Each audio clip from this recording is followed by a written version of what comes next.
নমস্কাৰ, আপুনি চাই আছে দ্য মৰ্নিং শ্ব'। মই জয়ন্ত মাধৱ গোস্বামী। দ্য মৰ্নিং শ্ব'ত আৰম্ভণিতে জনাও দিল্লী পৌৰ নিগমৰ সদস্যৰ বাঘ বিতণ্ডা আৰু অভাৱনীয় পৰিস্থিতিৰ খবৰ। স্থায়ী সমিতিৰ সদস্য নিৰ্বাচনৰ মাজতে অভাৱনীয় পৰিস্থিতিয়ে বিৰাজ কৰিলে। নিশা এপৰলৈকে চলা সদনত সংঘৰ্ষত লিপ্ত হ'ল বিজেপি আৰু আপৰ কাউন্সিলৰসকল। কাৰ্যবিধি আৰম্ভ হোৱাৰ লগে লগে কাউন্সিলৰ মাজত সৃষ্টি হয় হুলস্থুলীয়া পৰিৱেশৰ। আমি সেই দৃশ্য আপোনাক এই মুহূৰ্তত দেখুৱাইছো। প্ৰচণ্ড মাৰপিটৰ ঘটনা সংঘটিত হ'ল, হতাহতিৰ ঘটনা সংঘটিত হ'ল। আনহাতে পানীৰ বটল দলিয়াই ইজনে সিজনলৈ এনেদৰে আক্ৰমণ প্ৰত্যাক্ৰমণ কৰা পৰিলক্ষিত হ'ল। কাগজ, কলম, আপেল, পানীৰ বটল ইজনে সিজনৰ গালৈ দলিয়াই পৰিস্থিতি উত্তপ্ত কৰি তোলে। দিল্লী পৌৰ নিগমৰ স্থায়ী সমিতিৰ সদস্য নিৰ্বাচনৰ মাজতে এনে এক অভাৱনীয় পৰিস্থিতিৰ সৃষ্টি হ'ল।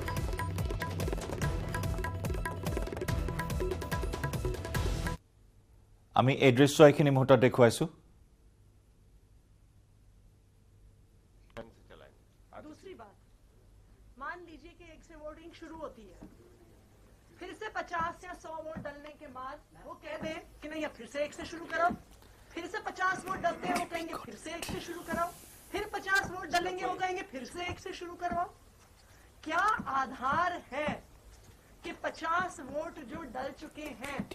उन वोट को इनवैलिड करार करके उनकी काउंटिंग को इनवैलिड करार करके फिर से वोटिंग शुरू कराया जाए? ये कैसा प्रीसिडेंट है? आप हमें लोकतंत्र में ऐसा प्रीसिडेंट दिखा दीजिए कि बिना किसी कारण के जिनके वोट डल गए हैं उनको कैंसिल करार कर दिया जाए।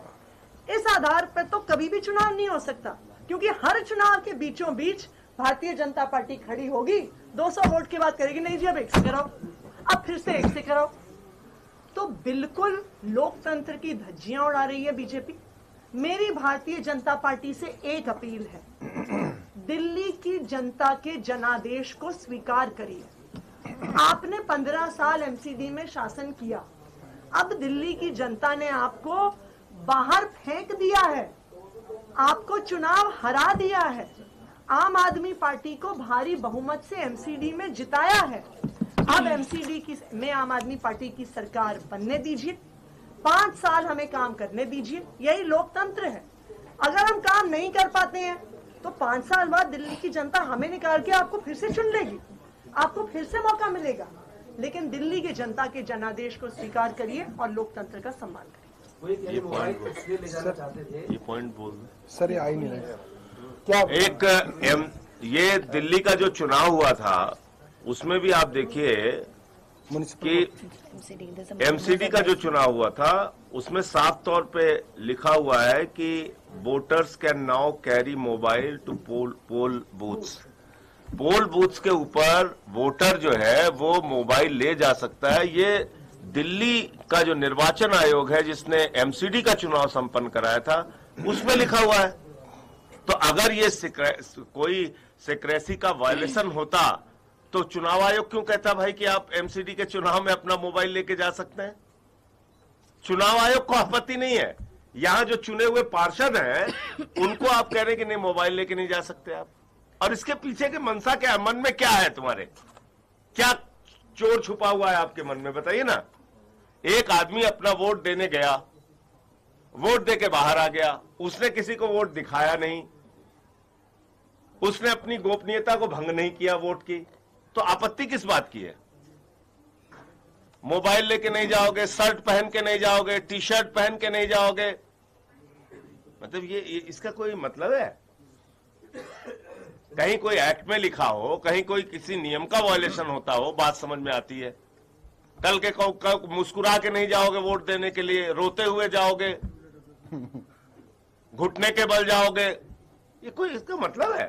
आरती की बात पे वो कहते हैं कि क्रॉस वोटिंग का डर सता रहा है आम आदमी पार्टी को और अपने सुप्रीमो को फोटो भेज रहे हैं। तो हमको क्यों क्रॉस वोटिंग का डर सताएगा? किस बात के लिए डर सताएगा?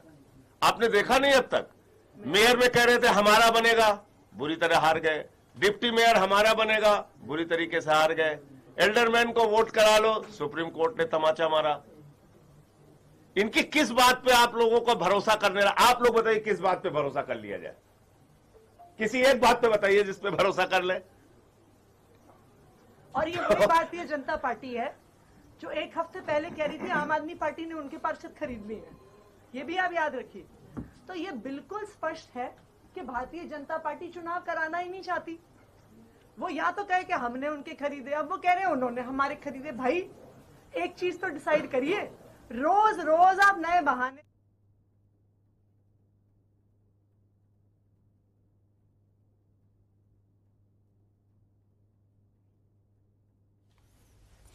আৰু এনেদৰে এক উত্তপ্ত পৰিস্থিতিৰ সৃষ্টি হোৱা পৰিলক্ষিত হ'ল। এই আক্ৰমণ আৰু তীব্ৰ হতাহতিৰ পাছতেই অভিযোগ প্ৰতি অভিযোগেৰে ভৰি পৰিছে ছ'চিয়েল মিডিয়া। হুলস্থুল সন্দৰ্ভত মেয়ৰ শৈলী ওবেৰয়ে কয় যে স্থায়ী সমিতি নিৰ্বাচন চলি থাকোঁতেই বিজেপিৰ কাউন্সিলৰসকলে তেওঁক আক্ৰমণ কৰে। এগৰাকী মহিলা মেয়ৰক আক্ৰমণ কৰিবলৈ চেষ্টা কৰা বুলি অভিযোগ উত্থাপন হৈছে। আৰু এই সন্দৰ্ভত বিধায়ক কুলদীপ কুমাৰে কয় যে বিজেপিৰ হাতত সংখ্যা নাই, গতিকে গুণ্ডাগিৰি কৰি স্থায়ী সমিতি গঠন কৰিব বিচাৰিছে। আনহাতে বিজেপিৰ কাউন্সিলৰ অৰ্জুন পাল সিঙে কয় যে বেলত ভোটদানৰ সময়ত মোবাইল ফোন ব্যৱহাৰ হ'ব নালাগে, কিন্তু এই অনুমতি দিয়া হৈছিল আৰু আমি ইয়াৰ বিৰোধিতা কৰিছিলোঁ। প্ৰতিবাদ কৰাৰ বাবে বিজেপি কাউন্সিলৰসকলক ভাবুকি দিয়াৰ লগতে আক্ৰমণ কৰা হৈছিল বুলি কয় নেতাগৰাকীয়ে। এনেদৰে দুই পক্ষৰ মাজত আপ আৰু বিজেপিৰ এইসকল কাউন্সিলৰৰ মাজত হতাহতি, সামগ্ৰী দলিওৱা দলি, এনেদৰে উত্তপ্ত পৰিস্থিতিৰ সৃষ্টি হ'ল। পানী বটল, কাগজ, আপেল নিক্ষেপ কৰিলে ইজনে আনজনৰ গালৈ। আৰু আপ আৰু বিজেপিৰ মাজতে এনেদৰে সংঘাতে চূড়ান্ত ৰূপ লাভ কৰিলে সদনৰ মজিয়াত।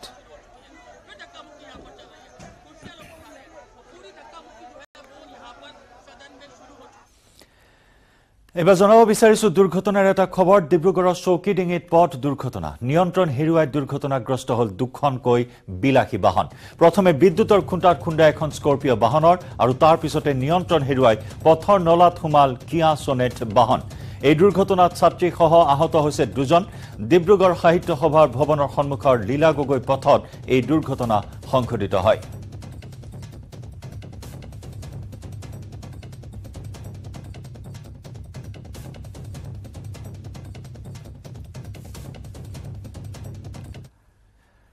আমি খবৰৰ ধাৰা অব্যাহত ৰাখিম। দ্য মৰ্নিং শ্ব'ত সময় হ'ল এটা চমু বাণিজ্যিক বিৰতি। কেৱল ষ্ট্ৰং নহয়, মাইথান ষ্ট্ৰং, মাইথান ষ্টীল, নিৰ্মাণৰ মানদণ্ড।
আপনি চাই আছে দ্য মৰ্ণিং শ্ব দেশ কঁপাই যোৱা ডাবল মাৰ্ডাৰত ক্ষিপ্ৰ গতিত চলি আছে তদন্ত প্ৰক্ৰিয়া পুনৰ 6 দিনৰ আৰক্ষীৰ জিম্মাত ডাবল মাৰ্ডাৰৰ খলনায়িকা বন্দনা কলিতা ইফালে বন্দনাৰ স্বামী অমৰজ্যোতি দেৰ নাৰেংগীৰ ঘৰত ক্লু বিচাৰি ফৰেনচিকৰ দলে চলাইছে অভিযান বন্দনাৰ শাহুৱেক দুৰ্ভগীয়া শংকৰী দেৰ চানমাৰী ফ্লেটতো অভিযান চলাইছে ফৰেনচিকৰ দলে ঘটনাৰ ক্লু বিচাৰি অভিযান চলাইছে অসম আৰক্ষীৰ ফৰেনচিক দলে চানমাৰী ফ্লেটত হত্যাৰ বলি হৈছিল শংকৰী দে নাৰেংগীৰ বাসগৃহত হত্যাৰ বলি হৈছিল অমৰজ্যোতি দে আৰু তাৰ পিছতে এই দুইটাকৈ স্থানত ফৰেনচিকৰ দলে বিভিন্ন তথ্য সংগ্ৰহৰ বাবে অভিযান চলাইছে ইতিমধ্যে বিভিন্ন সমল গোটাইছে এই চাঞ্চল্যকৰ সমগ্ৰ দেশ জোকাৰি যোৱা ডাবল মাৰ্ডাৰৰ বিভিন্ন ক্লু ইতিমধ্যে সংগ্ৰহ কৰিছে ফৰেনচিকৰ দলে তদন্ত প্ৰক্ৰিয়া ক্ষিপ্ৰ গতিত চলি আছে জেৰা চলাই থকা হৈছে কিন্তু জেৰাৰ সময়ত এতিয়াও প্ৰকাশ কৰা নাই হত্যাকাণ্ডৰ প্ৰকৃত মটিভ সন্দৰ্ভত ঘাতক বন্দনা কলিতাই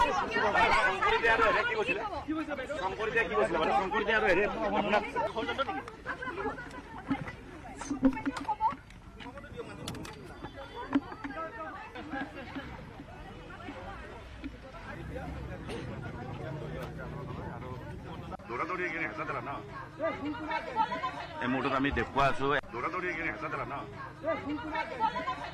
আমি দেখুৱাই আছো এয়া বন্দনা কলিতা আহিছে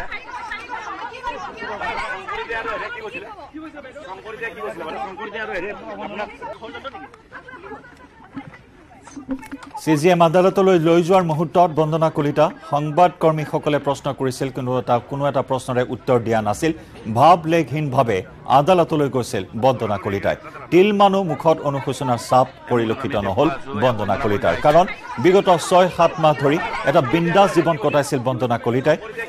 দুটাকৈ লোমহৰ্ষক হত্যাকাণ্ড সংঘটিত কৰাৰ পাছতো তিল মানুহ অনুশোচনাত ভোগা নাছিল বৰং সোশ্যাল মিডিয়াকে আৰম্ভ কৰি সৰ্বত্ৰে সক্ৰিয় হৈ থকা পৰিলক্ষিত হৈছিল মন্দিৰ দৰ্শন কৰি ঘূৰি ফুৰিছিল বন্দনা কলিতাই দিল্লীলৈ গৈছিল মাৰাথনত অংশগ্ৰহণ কৰিছিল আৰু নিজেই পতা জালত অৱশেষত ফচিল বন্দনা কলিতা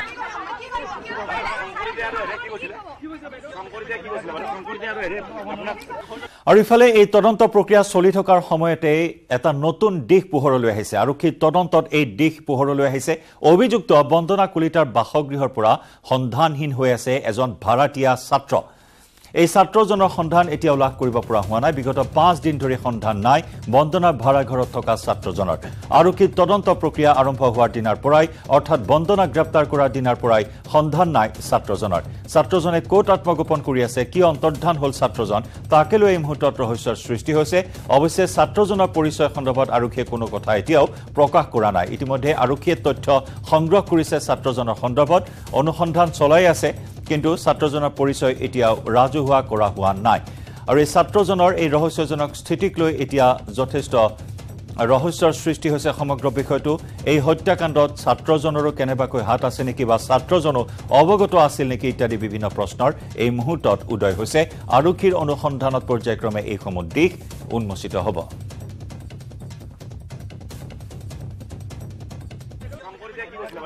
বৰ্তমান নুনমাটি আৰক্ষী থানাত অমৰ ডেকা আৰু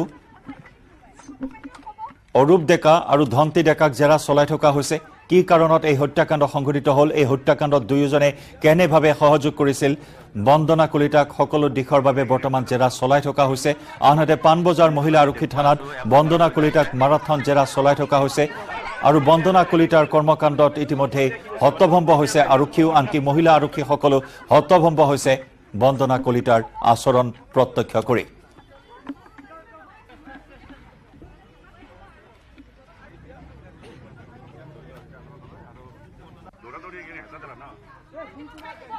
অতি শীঘ্ৰেই অভিযান চলোৱা হ'ব ডাউকিৰ পাহাৰত কাৰণ মৃতদেহৰ অৱশিষ্টৰ কিছু অংশ এতিয়া উদ্ধাৰ কৰিবলৈ বাকী আছে হাত ভৰি আৰু কিছু অংশ ইতিমধ্যে উদ্ধাৰ কৰা হৈছে ডাউকিত অভিযান চলাই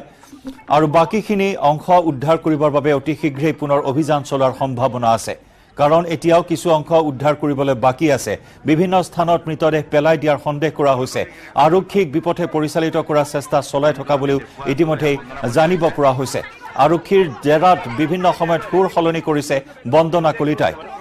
মঙ্গলবাৰৰ দিনটোত আমি দেখুৱাইছিলোঁ তিনি ঘাতকক লগত লৈ মহানগৰ আৰক্ষীয়ে কেনেদৰে অভিযান চলাইছিল ডাউকিৰ দুৰ্গম স্থানত তিনিটাকৈ স্থানত অভিযান চলাই কিছু অংশ উদ্ধাৰ কৰিবলৈ সক্ষম হৈছিল নীলা ৰঙৰ পলিথিনেৰে বান্ধি থোৱা অৱস্থাত কিছু হাড়ৰ টুকুৰা উদ্ধাৰ কৰা হৈছিল টি-শাৰ্ট উদ্ধাৰ কৰা হৈছিল অমৰজ্যোতি দেৰ আৰু সেই টি-শাৰ্টৰ পৰা নিশ্চিত হৈছিল যে সেয়া অমৰজ্যোতিৰ মৃতদেহৰে অৱশিষ্ট কিন্তু এতিয়াও বহু অংশ উদ্ধাৰ কৰিবলৈ বাকি আছে আনহাতে শংকৰী দেৰো চিহ্ন মুণ্ড এতিয়া উদ্ধাৰ কৰিব পৰা হোৱা নাই কাৰণ মুণ্ড বিচ্ছেদ কৰা হৈছিল শৰীৰৰ পৰা হত্যাকাণ্ড সংঘটিত কৰাৰ পিছত বাথৰুমলৈ চুচৰাই লৈ গৈছিল মৃতদেহ আৰু তাতেই তিনি টুকুৰা কৰিছিল শংকৰী দেৰ মৃতদেহ তাৰ পিছত পলিথিনত বান্ধি 2022 চনৰ 27 জুলাইত চেৰাপুঞ্জীৰ পাহাৰত পেলাই দিছিল মৃতদেহৰ টুকুৰা ইতিমধ্যে শংকৰী দেৰো কিছু অংশ উদ্ধাৰ কৰা হৈছে মৃতদেহৰ আৰু তাৰ পিছত শংকৰী দেৰ হত্যাকাণ্ডৰ 21 দিনৰ পিছত নাৰেংগীৰ বাসগৃহত অমৰজ্যোতি দেক পত্নী বন্দনাই হত্যা কৰিছিল দুই সহযোগী অৰূপ ডেকা আৰু ধন্তি ডেকাৰ লগত লৈ অমৰজ্যোতি ডেকো 5 টুকুৰা কৰিছিল মৃতদেহ 5 টুকুৰা কৰি পলিথিনত মেৰিয়াই পলিথিনত বান্ধি দাউকিৰ পাহাৰত পেলাই দিছিল আৰু এই সমস্ত ঘটনাৰ ইতিমধ্যে ক্ষিপ্ৰগতিত তদন্ত প্ৰক্ৰিয়া আগবাঢ়ি গৈ আৰক্ষীয়ে এই বৃহৎ সফলতা লাভ কৰিবলৈ সক্ষম হৈছে এটা হাই প্ৰফাইল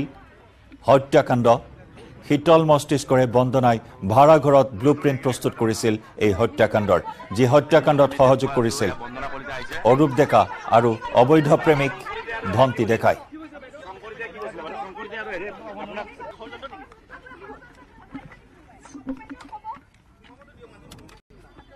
এতিয়াও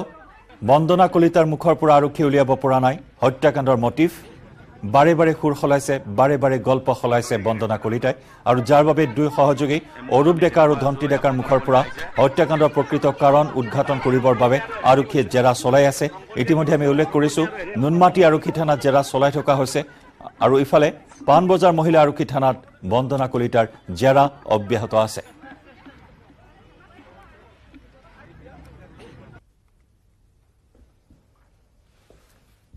আমি কিছু সময় পিছতে নুনমাটি থানাত থকা আমাৰ সাংবাদিক অজয় বৰ্মন লগতে মহানগৰীৰ পানবজাৰ মহিলা আৰক্ষী থানাত থকা জ্যেষ্ঠ সাংবাদিক ঋত্বিক কৌশিকৰ সৈতে সংযুক্ত হ'ম তদন্ত প্ৰক্ৰিয়া কি পৰ্যায়ত আছে সেই বিষয়ে আমি জানিবলৈ চেষ্টা কৰিম কিন্তু এইখিনি মুহূৰ্তত জনাইছো এটা ব্ৰেকিং নিউজ বহিৰাজ্যত মৃত্যু অসমৰ টাইকোৱাণ্ডো প্ৰশিক্ষকৰ হায়দৰাবাদত পথ দুৰ্ঘটনাত মৃত্যু হয় দিগন্ত বৰাৰ ডিব্ৰুগড়ৰ চিৰিং গাঁও ৰেলৱে কলনীত ঘৰ দিগন্ত বৰাৰ টাইকোৱাণ্ডো প্ৰতিযোগিতালৈ অসমৰ দলৰ সৈতে গৈছিল প্ৰশিক্ষক বৰা অসমৰ পৰা গৈ বুধবাৰে পাইছিল হায়দৰাবাদ নিশা প্ৰায় 10 বজাত যাত্ৰীবাহী বাছৰ খুন্দাত থিতাতে মৃত্যু হয় দিগন্ত বৰাৰ এই মুহূৰ্তৰ এক দুঃসংবাদ আমি জনাইছো বহিৰাজ্যত মৃত্যু অসমৰ টাইকোৱাণ্ডো প্ৰশিক্ষকৰ হায়দৰাবাদত পথ দুৰ্ঘটনাত মৃত্যু হয় দিগন্ত বৰাৰ ডিব্ৰুগড়ৰ চিৰিং গাঁও ৰেলৱে কলনীত ঘৰ দিগন্ত বৰাৰ টাইকোৱাণ্ডো প্ৰতিযোগিতালৈ অসমৰ দলৰ সৈতে গৈছিল প্ৰশিক্ষক বৰা অসমৰ পৰা গৈ বুধবাৰে পাইছিল গৈ হায়দৰাবাদ নিশা প্ৰায় 10 বজাত যাত্ৰীবাহী বাছৰ খুন্দাত প্ৰাণ হেৰুৱালে দিগন্ত বৰাৰ মৃত্যুৰ খবৰে শোকাহত কৰি তুলিছে আত্মীয় স্বজন গুণমুগ্ধক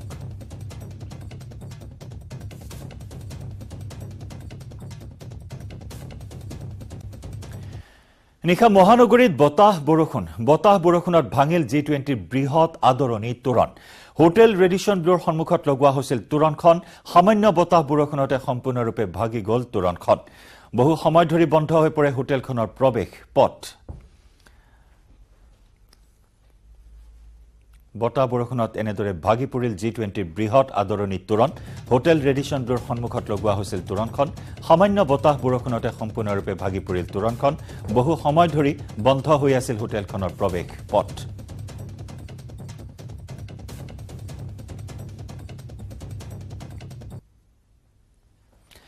কোকৰাঝাৰৰ পাটগাঁৱৰ ৰাণী খালাইশ্ৰী ফৌঠাৰৰ বড়ো সাহিত্য সভাৰ 62 সংখ্যক কেন্দ্ৰীয় অধিৱেশনত বতৰৰ বিধি পঠালে নিশা অহা ধুমুহা বৰষুণত টছ নজ হ'ল মুখ্য সভাগৃহ আৰু অভ্যৰ্থনা সমিতিৰ অস্থায়ী কাৰ্যালয় ধুমুহাই উৰুৱাই নিলে মুখ্য সভাগৃহৰ পলিথিনৰ চালি পুৱাৰে পৰা যুদ্ধকালীন প্ৰস্তুতিৰে পুনৰ মেৰামতিৰ কাম কাজ আৰম্ভ কৰা হৈছে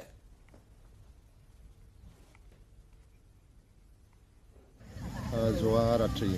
ধুমুহা বা বৰষুণ অহাৰ কাৰণে আমাৰ বিশেষ মানে ডেমেজ হৈছে এইটো ভলণ্টিয়াৰ গাৰ্লছ এইটো শিবিৰ আছিলে এইটো 100 to 25% ডেমেজ হৈছে এইটো ৰেস্কিউ কৰি পেলাই আমি পাটগাঁৱৰ যিটো কমিউনিটি আছিলে তাত লৈ গৈছে আৰু বাকী মেৰামিছ যিটো পুডিং হল আছিলে এইটো কমপ্লিটলি ডেমেজ হৈছে তাৰ পাছত আমাৰ যেটো ৰিসেপশন কমিটিৰ অফিস আছিল এইটো মানে অলপ ডেমেজ হৈছিল তথাপি ৰাজ্যৰ ভিতৰতে এইটো ঠিক কৰি ললো আৰু মেন পেন্ডেল যেটো আছিল এইটো মানে ট্ৰিপল ওপৰত যেটো ট্ৰিপল লগাইছিল এইটো কমপ্লিটলি ডেমেজ হৈছে বুলি ক'ব লাগিব মোটামুটি যি কৰিব লাগা আছিলে আমাৰ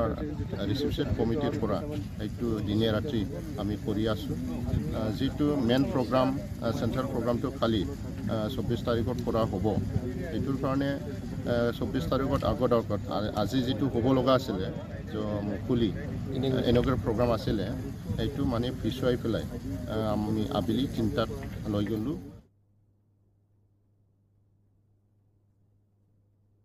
আতংক কেইবাটাও ঢেকিয়াপতীয়া বাঘে বিচৰণ কৰি আছে বাগিচাখনত কলিয়াবৰ চাহ বাগিচাৰ 12 নম্বৰ লাইনত ঢেকিয়াপতীয়া দেখি গছত উঠিল যুৱক বিগত কিছুদিন ধৰি চাহ বাগিচাখনত ঢেকিয়াপতীয়াটোৱে বিচৰণ কৰাক লৈ সৃষ্টি হৈছে আতংকৰ চাহ বাগিচাত কাম কৰা শ্ৰমিকৰ মোবাইল কেমেৰাত বন্দী হৈছে ঢেকিয়াপতীয়াৰ বিচৰণৰ এই দৃশ্য কামাখ্যা গাঁৱৰ পৰা শিলঘাটৰ কামাখ্যা দেৱালয় সংযোগী পথছোৱাৰ কাষৰ চাহ বাগিচাতে পোৱালিসহ আশ্ৰয় লৈ আছে কেইবাটাও ঢেকিয়াপতীয়াই আমি দেখুৱাইছো ঢেকিয়াপতীয়া বাঘৰ বিচৰণক কেন্দ্ৰ কৰি অঞ্চলটোত আতংক অব্যাহত আছে আমি কালিও দেখুৱাইছিলো কেনেদৰে বাগিচাখনত বিশ্ৰাম লৈ আছে এটা প্ৰকাণ্ড ঢেকিয়াপতীয়া বাঘে কেৱল এটা বাঘে নহয় কেইবাটাও বাঘে বিচৰণ কৰি থকা প্ৰত্যক্ষ কৰিছে অঞ্চলটোৰ ৰাইজে পোৱালিও আছে লগত যাৰ বাবে যিকোনো মুহূৰ্ততে আক্ৰমণ কৰিব পাৰে মানুহক যাৰ বাবে তীব্ৰ আতংক বিৰাজ কৰিছে অঞ্চলটোত কালিও গৰু এটা মাৰিছে কেইটা বাঘ আছে এলেকাত বাঘটো ইয়াৰ মানে আমাৰ ইয়াৰ ওচৰ চুবুৰীয়া মানুহৰ পৰা যোনটো আমি শুনা পাইছো বাঘ ইয়াত বহুতে ওলাইছে বুলি শুনিছো পোৱালিও আছে নেকি পোৱালিও লগত আছে বুলি শুনিছো এতিয়া বাঘ এটা নাই মানে বহুতখিনি বাঘ আছে বুলি ইয়াত এই বাঘ হয় অসুবিধাই হয় আমি ইয়াতো বাগান চকিদাৰ কৰো কিন্তু আমি গৰু যোনটো বাগানত থাকে গৰু খেদাব যাবলৈ এতিয়া ভয় লাগিছে মানে বাঘ কেইটা চাই বাতৰি পৰিবেশন কৰি থকাৰ সময়তে সাংবাদিকক গুলিয়াই হত্যা আমেৰিকাৰ ফ্লোৰিডাত সংঘটিত হৈছে এনে এটা চাঞ্চল্যকৰ ঘটনা অৰ্লাণ্ডোত এক হত্যাকাণ্ডৰ বাতৰি পৰিবেশন কৰি থকাৰ সময়তে অতৰ্কিতে আক্ৰমণ চলাই অস্ত্ৰধাৰী দুৰ্বৃত্তই দুজন সাংবাদিকে একেলগে বাতৰি পৰিবেশন কৰি আছিল দুৰ্বৃত্তৰ গুলীচালনাত নিহত হৈছে স্পেক্ট্ৰাম নিউজ 13ৰ সাংবাদিকগৰাকী এই গুলীচালনাত আহত হৈছে এগৰাকী 9 বছৰীয়া নাবালিকাৰ লগতে তেওঁৰ মাতৃও অৱশ্যে ঘটনাৰ কিছু সময় পাছতেই আৰক্ষীয়ে আটক কৰিবলৈ সক্ষম হৈছে 19 বছৰীয়া অভিযুক্ত কিট মেলভিনক আমি জনাইছো এটা চাঞ্চল্যকৰ খবৰ বাতৰি পৰিবেশন কৰি থকাৰ সময়তে লাইভ সাংবাদিকক গুলিয়ালে এটা দুৰ্বৃত্তই আমেৰিকাৰ ফ্লোৰিডাত সংঘটিত হৈছে এই চাঞ্চল্যকৰ ঘটনা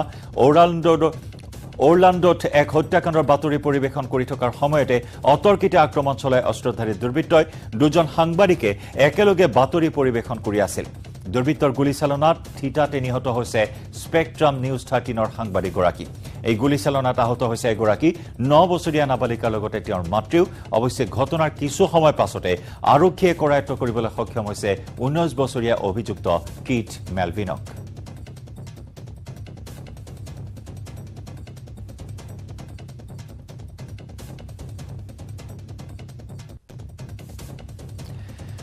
সিৰিয়া তুৰস্কৰ পাছত তাজিকিস্তানত ভূমিকম্পৰ জোকাৰণি ভূমিকম্পৰ প্ৰাবল্য ৰিক্টাৰ স্কেলত 6.8 চীন সীমান্তৰ পৰা প্ৰায় 82 কিলোমিটাৰ দূৰত্বত জোকাৰণি অনুভূত জিনজিয়াং অঞ্চলৰ পশ্চিম অংশত প্ৰবল জোকাৰণি অনুভূত হৈছে কাজাখস্তান আৰু আফগানিস্তানতো ভূমিকম্পৰ জোকাৰণি অনুভূত ভাৰতীয় সময় অনুসৰি পুৱা 6:07 ভূমিকম্পৰ জোকাৰণি অনুভূত হৈছে সিৰিয়া তুৰস্কৰ পাছত তাজিকিস্তানত ভূমিকম্পৰ জোকাৰণি আমি জনাইছো ভূমিকম্পৰ প্ৰাবল্য ৰিক্টাৰ স্কেলত 6.8 চীন সীমান্তৰ পৰা প্ৰায় 82 কিলোমিটাৰ দূৰত্বত জোকাৰণি অনুভূত হৈছে জিনজিয়াং অঞ্চলৰ পশ্চিম অংশত প্ৰবল ভূমিকম্পৰ জোকাৰণি কাজাখস্তান আৰু আফগানিস্তানতো ভূমিকম্পৰ প্ৰভাৱ পৰিছে ভাৰতীয় সময় অনুসৰি আজি পুৱা 6:07 ভূমিকম্পই জোকাৰি গৈছে অৱশ্যে এই পৰ্যন্ত ভূমিকম্পৰ ক্ষয়ক্ষতি জানিব পৰা হোৱা নাই